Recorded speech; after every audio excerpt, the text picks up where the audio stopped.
Hello guys, अस्सलाम वालेकुम। मेरा नाम है गुलाम अब्बास और आप देख रहे हैं अब्बास केमिस्ट्री। आज हम इंटरमीडिएट केमिस्ट्री का चैप्टर नंबर 3 जो कि है ऑर्गेनिक केमिस्ट्री स्टार्ट करने जा रहे हैं। इसमें हम basic introduction, wider force theory और फॉसिल फ्यूल्स तक इंशाल्लाह इसको स्टडी करेंगे। स्टार्ट करते हैं। ऑर्गेनिक केमिस्ट्री, सबसे पहले आपको ऑर्गेनिक केमिस्ट्री की डेफिनेशन पता होनी चाहिए। ओके, तो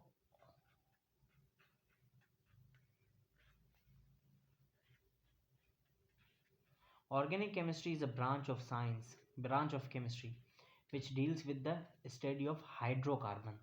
सही है। अच्छा, इसके बाद हमारा मेरे ख्याल से IUPAC नोमेनक्लेचर का चैप्टर होगा और उसके बाद हाइड्रोकार्बन्स। हाइड्रोकार्बन्स क्या होते हैं? हाइड्रोकार्बन्स दरअसल ऐसे कंपाउंड्स जो कि कार्बन और हाइड्रोजन पर मुश्तमिल हों। इसमें आपको क्या देखें, इनऑर्गेनिक केमिस्ट्री जो पिछले 2 चैप्टर्स में थी, इनमें बेसिकली हम इनऑर्गेनिक केमिस्ट्री में बाकी के जो भी एलिमेंट्स हैं पीरियोडिक टेबल में कार्बन के अलावा, उन सबको स्टडी करते हैं। लेकिन जब ऑर्गेनिक केमिस्ट्री की बात आती है तो ऑर्गेनिक केमिस्ट्री में हम कार्बन बेस्ड कंपाउंड्स को डिस्कस करते हैं। कार्बन की एक अलग से पूरी कार्बन बेस पर मिलियंस ऑफ कंपाउंड्स मौजूद हैं जिनको हम ऑर्गेनिक केमिस्ट्री में स्टडी करते हैं। Organic chemistry is a branch of chemistry that focuses on the study of carbon based compounds. Carbon atoms combine with other elements like hydrogen, oxygen, nitrogen and more form various compounds. Organic compounds are diverse and have many examples in our daily life.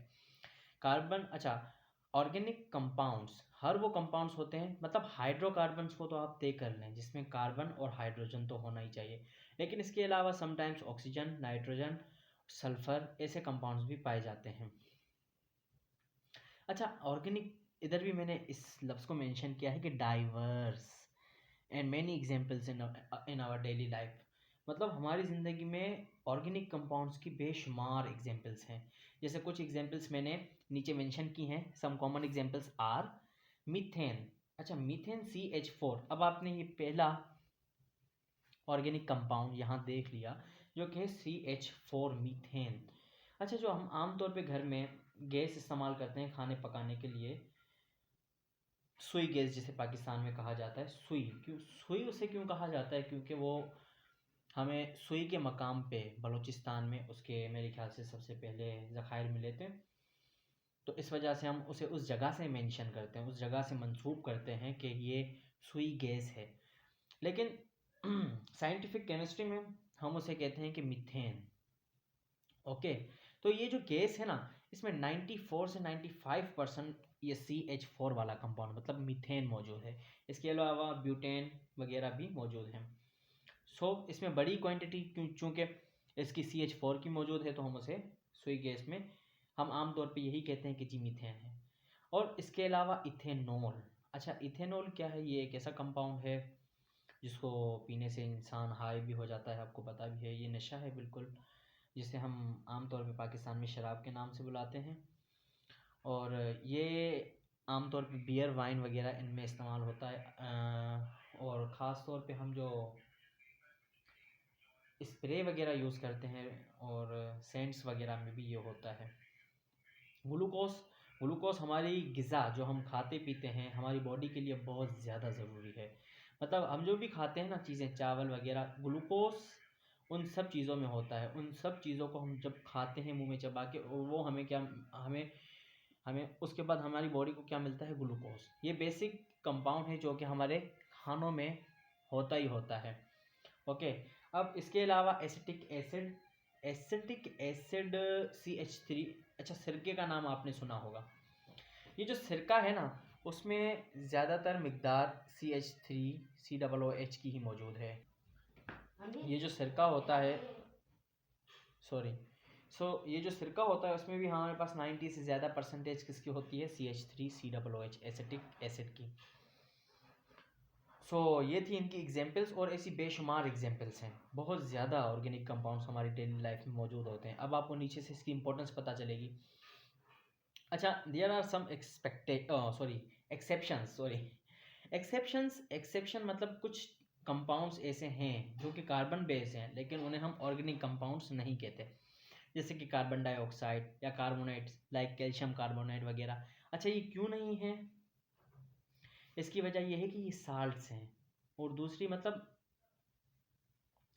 ये carbon और ये hydrocarbons नहीं है। Okay, जैसे ये आपको carbon dioxide तो नज़र आ रहा है, लेकिन ये हाइड्रोकार्बन नहीं है, इसे हम ऑर्गेनिक कंपाउंड नहीं मानते। सो अब इसके अलावा इसके बाद जो मेन जो ऑर्गेनिक केमिस्ट्री जहाँ से शुरू होती है, मुझे करना ये था कि इस वाइटल फोर्स थ्योरी को ऊपर रखना था और ऑर्गेनिक केमिस्ट्री की डेफिनेशन को नीचे रखना था। लेकिन by the way, vital force theory की बहुत ज़्यादा इंपॉर्टेंस। वाइटल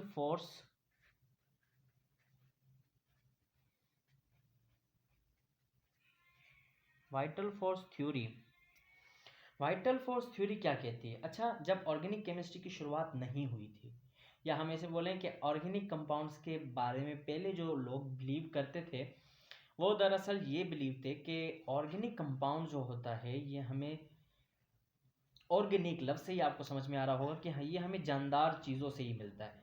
मतलब इसको हम लैब में सिंथेसाइज नहीं कर सकते, इसको लैब में नहीं बना सकते। लेकिन ये बिल्कुल एक गलत बिलीव था। अच्छा, हुआ क्या? वाइटल फोर्स थ्योरी शुरुआत कहाँ से हुई कि 18 सेंचुरी में, इधर नीचे मैंने मेंशन किया हुआ है, 18 सेंचुरी में 1828 में एक केमिस्ट थे जर्मन, फ्रेडरिच होलर जिनका नाम था। अच्छा, उन्होंने क्या किया कि वो एक्सपेरिमेंटली, मतलब गलती से उनसे बन गया था यूरिया जो कि एक ऑर्गेनिक कंपाउंड है, जीते नीचे मैंने उसका फॉर्मूला मेंशन किया हुआ है। अच्छा, हुआ क्या, उन्होंने एक साल्ट जो कि अमोनियम साइनेट, इसका नाम मैंने लिखा हुआ है, इसको बॉयल किया। अच्छा, वो करना क्या चाह रहे थे इसके बारे में मुझे कोई नहीं पता, लेकिन उन्होंने बॉयल किया, मतलब उनकी वो ये नहीं चाहते थे कि मैं कोई ऑर्गेनिक कंपाउंड बना रहा हूँ, मतलब उनसे मिस्टेक से, बाय मिस्टेक हुआ ये कि उन्होंने जब बॉयल किया अमोनियम साइनेट को तो बन गया यूरिया। अच्छा, यूरिया क्या है? यूरिया तो एक ऑर्गेनिक कंपाउंड है जो कि एनिमल वेस्ट में पाया जाता है। तो इस तरह से जब एक ऑर्गेनिक कंपाउंड लैब में प्रिपेयर हो गया तो ये थ्योरी टूट गई कि जी ऑर्गेनिक कंपाउंड्स, ये देखें, vital force theory propose a unique life force that distinguish living from non living matter. Vital force theory also known as vitalism that propose a force that is responsible for the growth of life. अच्छा, इनका इस theory के मुताबिक, अच्छा आगे भी लिखा है, urea is organic compound that can be extracted from human and animal waste. ऐसा कंपाउंड है जिसको हम एनिमल वेस्ट से भी हासिल कर सकते हैं। ये आपको अगर सही से दिखाई नहीं दे रहा तो ये एक ऐसा कंपाउंड है जिसको हम एनिमल वेस्ट से और हमारे वेस्ट से भी, वेस्ट मतलब जो इंसान खारिज करता है जिस्म से, उससे हम हासिल कर सकते हैं। आमतौर पे आपने पहले सुना होगा कि पहले ये यूरिया का नाम तो बहुत ज़्यादा फेमस है, अगर आपने पढ़ा नहीं, कभी सुना नहीं, तो आप ज़रूर इस पर स्टडी कीजिए। तो पहले के ज़माने में क्या होता था कि ये जो यूरिया है, इसको हम आम तौर पे, मतलब पहले जो एनिमल वेस्ट होता था उसको फसलों में मिलाया जाता था, और वही ग्रोथ करवाता था फास्ट किस चीज़ की, जो हमारे लिए अनाज, चावल वगैरह ये सारी चीज़ें आती हैं। लेकिन आहिस्ता आहिस्ता क्या हुआ कि ये यूरिया फेमस होने लगा पाकिस्तान में भी, कि ये यूरिया इज़ ए कैटलिस्ट फसलों के लिए, सही है। तो पहले क्या समझा जाता था कि ये सिर्फ हम कभी भी लैब में प्रिपेयर नहीं कर सकते, लेकिन ऐसा हुआ कि इनऑर्गेनिक साल्ट से हमने यूरिया बना लिया। So that preparation of organic compound from inorganic break the myth का मतलब क्या है? मिथ मतलब एक कहानी, किस्सा, झूठी कहानी थी ना, कि भाई ऑर्गेनिक कंपाउंड को हम लैब में नहीं बना सकते, लेकिन ये बिलीव तोड़ दिया गया होलर की जानिब से कि जी ऑर्गेनिक कंपाउंड लैब में भी हम प्रिपेयर कर सकते हैं। जैसे मीथेन, मार्श गैस, सुई गैस का बताया हुआ है मैंने, can be prepared in the lab by the reaction of carbon monoxide CO and with hydrogen in the presence of catalyst at the high temperature and moderate pressure। अच्छा, pressure और हाँ moderate pressure पर और catalyst की presence में, catalyst होगा निकल, सो हम मीथेन बना सकते हैं। कैटलिस्ट दरअसल क्या करता है? कैटलिस्ट के बारे में अगर आपको पता नहीं है, आपने प्रीवियस क्लासेस में पढ़ा होगा, जब आपने केमिकल इक्विलिब्रियम पढ़ा होगा, खास तौर पे उधर से जो बच्चा गुजरता है उसने कैटलिस्ट का नाम लाजमी सुना होगा। सो कैटलिस्ट हमारे पास क्या होता है, जो हमें ख़ास तौर पे अक्सर हमें कोई भी रिएक्शन जो मैं चाहता हूँ कि थोड़ा सा जल्दी हो जाए, तो वो कैटलिस्ट क्या करता है कि ऐसा मैं कैटलिस्ट ऐड करूँगा उसमें कि जो रिएक्शन को हेल्प करेगा कि जल्दी से वो हो जाए। या अगर कभी बाज़ औक़ात मुझे ऐसी ज़रूरत पड़ती है कि मैं कैटलिस्ट को वो कैटलिस्ट यूज़ करूँ जो कि रिएक्शन को क्या करे, ढीला कर दे, स्लो कर ले, तो ऐसा भी हो सकता है। तो कैटलिस्ट का मतलब डेट अल्टर, इसकी डेफिनेशन क्या है, that alter the rate of the reaction, मतलब स्पीड को कम या ज़्यादा करे। अच्छा, फॉसिल फ्यूल्स टॉपिक दूसरा जो है, अच्छा ये हमने पढ़ लिया ऑर्गेनिक की डेफिनेशन, वाइटर फोर्स थ्योरी। अब हमारे पास ये जो इसकी बिहाइंड थ्योरी थी वो भी मैंने आपको बता दी। अब हमारे पास आता है fossil fuels. So fossil fuels are that we get from earth crust. Some common examples are coal, oil and natural gas. Fossil fuels क्या होते हैं? फॉसिल फ्यूल्स ऐसे फ्यूल्स होते हैं जो जो हम जलाते हैं, सही है, और जो हमें ज़मीन से मिलते हैं, जैसे ऑयल, कोल, नेचुरल गैस, ये सब क्या है हमारे पास? Fossil fuels. ये जो कोल है, कोयला, ऑयल वगैरह, जो क्रूड ऑयल वगैरह हमें मिलता है, आपने सुना भी होगा अरब कंट्रीज़ में तो बाकायदा इसकी इंडस्ट्रीज़ हैं इन चीज़ों की। तो क्योंकि वो ज़्यादा ऑयल निकालते हैं, गैसेस उनके पास क्रूड ऑयल की बहुत ज़्यादा, जैसे दुबई और सऊदी तो फेमस है बिल्कुल, कतर भी। These fuels are formed from remains of ancient plants and organisms that live millions of years ago. अच्छा, बहुत साल पहले ऐसा हुआ था कि आपको पता भी होगा कि हमसे पहले डायनासोर्स का ज़माना भी था, और जब वो डायनासोर इतने बड़े थे तो उनके मुताबिक पेड़ भी होंगे बड़े बड़े। तो जिस तरह से वो पेड़ जब ज़मीनों में चले गए, सही है, लिविंग ऑर्गेनिजम्स जो भी थे वो जब ज़मीन में चले गए और वो धंस गए, बिल्कुल दफन हो गए, ऐसे कि जैसे हम मुर्दे को जैसे दफनाते हैं तो वो दफनाना नहीं होता, उसे कीड़े मकोड़ों को उससे मौका मिलता है कि उस हमारी बॉडी को खा सकें, लेकिन उनको ऐसे दफन किया गया कि डायरेक्ट मट्टी। तो उसके बाद जो उन्होंने मिलियंस ऑफ ईयर्स ज़मीन में गुजारे, तो प्रेशर, ज़मीन में भी प्रेशर होता है, इसकी वजह से वो कन्वर्ट हो गए, किसमें, कोल में हो गए, नेचुरल गैस में हो गए, ऑयल में हो गए। So however their excessive use contribute, अच्छा इससे पहले थे, millions of year ago we use them for energy production, transportations, जैसे कि हम ट्रांसपोर्ट के लिए भी पेट्रोल वगैरह का इस्तेमाल करते हैं, तो वो हमारे पास क्रूड ऑयल से आता है, ऑयल से आता है, और वो हम सबको पता है कि जी हमारे पास फॉसिल फ्यूल है। And various industries however their excessive use contribute to climate change in pollution. अच्छा, इनका एक ड्रॉबैक भी है। ये तो पिछले ज़माने में जब हमें ये ऑर्गेनिक कंपाउंड ज़मीन से मिले तो ये तो एक लॉटरी खुल गई, जिस ममालिक को मिले, हर मुल्क में है, पाकिस्तान में भी हैं, लेकिन जैसे थर में एक फेमस थर कोल इंडस्ट्री है, और इसके अलावा अब देखें ये जो चांस लग गया, लेकिन आहिस्ता आहिस्ता हमें अब पता लगने लगा है कि ये जो है नेचुरल गैस, ऑयल, कोल वगैरह, ये हमारे पास जो एटमॉस्फेयर है इनका यूज़ जो होता है, जैसे मीथेन का यूज़ हमारे पास जब हम घर में खाना पकाते हैं, या कोई भी ऑर्गेनिक कंपाउंड्स का यूज़ है ना, जो वो बहुत ज़्यादा खतरनाक है। क्यों? क्यों? क्योंकि वो एटमॉस्फेयर में तब्दीली ला रहे हैं। एटमॉस्फेयर के बारे में भी आपने पिछली क्लासेस में पढ़ा होगा। तो ऊपर जो ओजोन लेयर वगैरह है वो डिस्टर्ब होती है इनके यूजेस से। जैसे जब हम कोल को इंडस्ट्री में जलाते हैं तो क्या होता है कि जब ये इंडस्ट्री में जलता है तो इससे जो सल्फ़र डाइऑक्साइड, सल्फ़र वगैरह उड़ता है, आसमान में जाता है, तो वो आसमान में जाके ऑक्सीडाइज होता है सल्फ़र, कार्बन में सल्फ़र भी पाया जाता है, तो वो जो थोड़ी मिकदार में भी सल्फ़र जाता है तो वो क्या करता है कि वो सल्फ़र डाइऑक्साइड बनाता है, और वो एक जहरीली गैस है हमारे लिए, हम मतलब इंसानों के लिए बहुत ज़्यादा। अच्छा, ओज़ोन, ज़मीन पे जब ओज़ोन आ जाए, वैसे तो ओज़ोन एक रहमत है अल्लाह की ऊपर आसमान में, लेकिन जब वो ज़मीन पे आ जाए ओज़ोन, तो वो हमारे लिए बहुत ज़्यादा ख़तरनाक है। तो इसी या मैंने आपको इंट्रोडक्शन करवा लिया है फॉसिल फ्यूल्स का। सो कोल, पेट्रोलियम एंड नेचुरल गैस। अब हम थोड़ा सा और पढ़ लेते हैं। सो फॉसिल फ्यूल की जो पहली टाइप है coal. Coal has been used as a source of energy for centuries. अच्छा, कोल को हम सोर्स ऑफ एनर्जी इस्तेमाल करते हैं सेंचुरी से। It is burn in power plant to generate electricity and it is also use for heating purposes. अच्छा, इसको हम पावर प्लांट्स में एनर्जी जनरेट के लिए भी बनाते हैं, मतलब एनर्जी को तवानाई, इलेक्ट्रिसिटी को पैदा करने के लिए, लाइट इलेक्ट्रिसिटी को, और use for heating purposes in homes and industries. अच्छा, होम में भी हम इसे जलाते हैं। Additionally coal is use in production of steel and other industrial processes.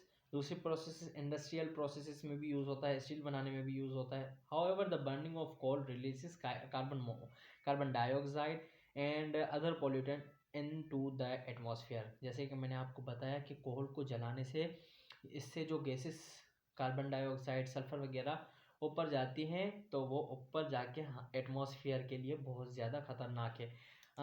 एक ही चीज़ है ज़मीन पे जो कि ज़िंदगी बनाए रखती है, वो है एटमॉस्फेयर। ये रिस्पॉन्सिबल है। अगर जे अच्छा एटमॉस्फेयर हमें ना मिला तो ये सूरज की अल्ट्रावायलेट रेज जो हैं, जो कि आसमान में ओजोन खा जाता है। ओजोन O3 होता है मॉलिक्यूल, जो कि बहुत ज़्यादा इंपॉर्टेंट है। ओजोन का फॉर्मूला है केमिकल O3, मतलब 3 ऑक्सीजन आपस में बॉन्डेड हैं। अच्छा, अगर ये ना होता तो ये अल्ट्रावायलेट रेज हमारे जिल्द के लिए इतनी ज़्यादा खतरनाक है कि कैंसर का सबब बन सकती हैं। सो इनका यूज़ भी हमें खतरनाक, उस एटमॉस्फेयर को जब तबाह करेगा तो ये लाइफ चली जाएगी ज़मीन से बिल्कुल। The burning of coal releases carbon dioxide and other pollutants into the atmosphere contributing to air pollution, जो कि एयर पोल्यूशन बनता है, एंड क्लाइमेट चेंज। आमतौर पे पाकिस्तान में तो ये बहुत ज़्यादा मसला है।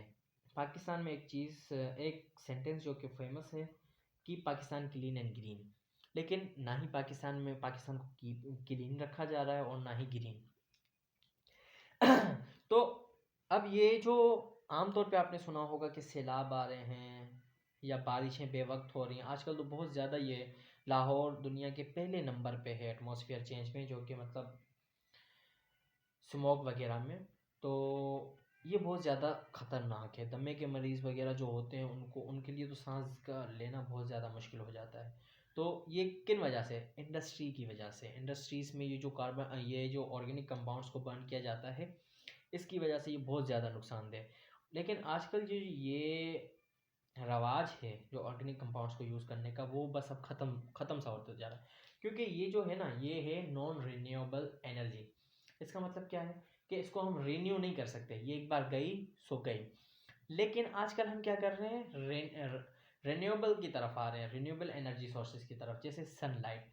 सनलाइट एक ऐसी अल्लाह की रहमत है जो कि आसमान से जब सनलाइट आती है तो हम उसको कन्वर्ट करके क्या करते हैं, उससे हम सोलर एनर्जी प्रोड्यूस करते हैं, इलेक्ट्रिसिटी। तो जब ऐसी चीज़ें, हम इधर भी कोल से इलेक्ट्रिसिटी प्रोड्यूस करवा रहे हैं और इधर से हमें फ्री में मिल रही है, तो ये ज़्यादा बहुत अच्छी है एज़ कम्पेयर टू कोल, क्योंकि आसमान में जाके एटमॉस्फेयर में एयर पोल्यूशन कॉज करेगा।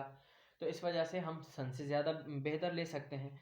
और आमतौर पे ऑर्गेनिक कंपाउंड्स का यूज़ अब बहुत ज़्यादा ख़त्म कंट्रोल भी किया जा रहा है और ख़त्म भी हो जाएंगे ऑर्गेनिक कंपाउंड ज़मीन से।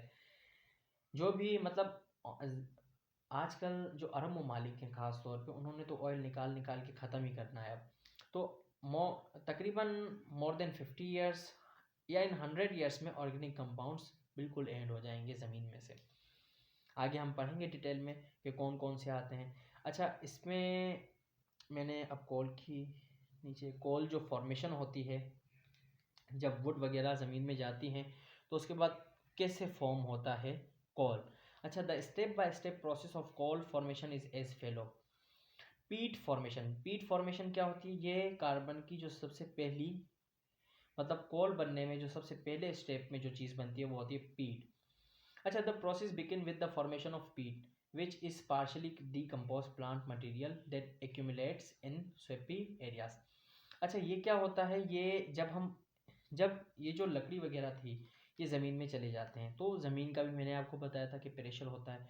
तो ये ज़मीन को इतना प्रेशर देते तो कि ये पीट बन जाती है। मतलब ये कौन सी फॉर्म है, इसमें बुक में भी मेंशन किया हुआ है इसके बारे में, इसकी तस्वीर भी दिखाई गई है। तो इसमें 45 to 60% कार्बन होता है। सही है, ये मैंने इसकी कार्बन परसेंट। उसके बाद जब ज़्यादा प्रेशर मिलता है उसी को, तो ये लिग्नाइट फॉर्मेशन हो जाती है। मतलब लिग्नाइट में क्या होता है कि 60 से 70% तक का कार्बन मौजूद होता है। इसके बाद जब उसको और ज़्यादा एनर्जी और ज़्यादा प्रेशर और हीट का सामना करना पड़ता है, तो वो बिटमिनस कोल में कन्वर्ट हो जाता है, जिसमें 70 to 85% तक ये कार्बन मौजूद होता है। अच्छा, जैसे हम बढ़ते बढ़ते जा रहे हैं तो ये कार्बन की मिकदार उसमें बढ़ती जा रही है। आखिरी में anthracite formation.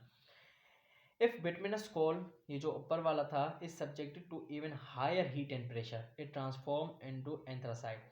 Anthracite coal has higher energy content and glossy black colour.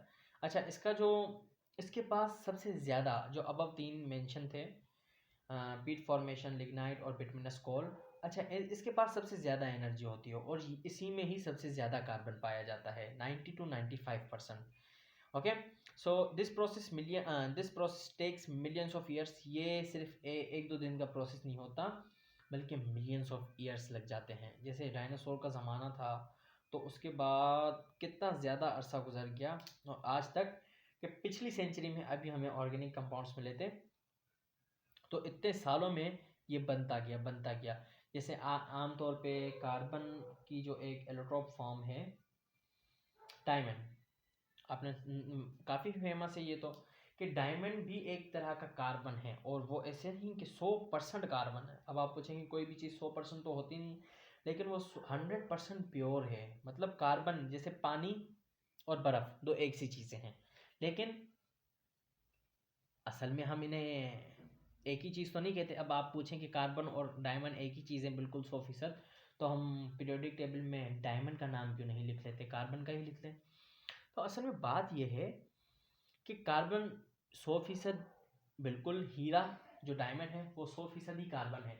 लेकिन ये ऐसे है कि जैसे पानी एक वाटर, मतलब एक कंपाउंड है केमिकल, और बर्फ़ उसको क्या कहेंगे जी, वो भी पानी है.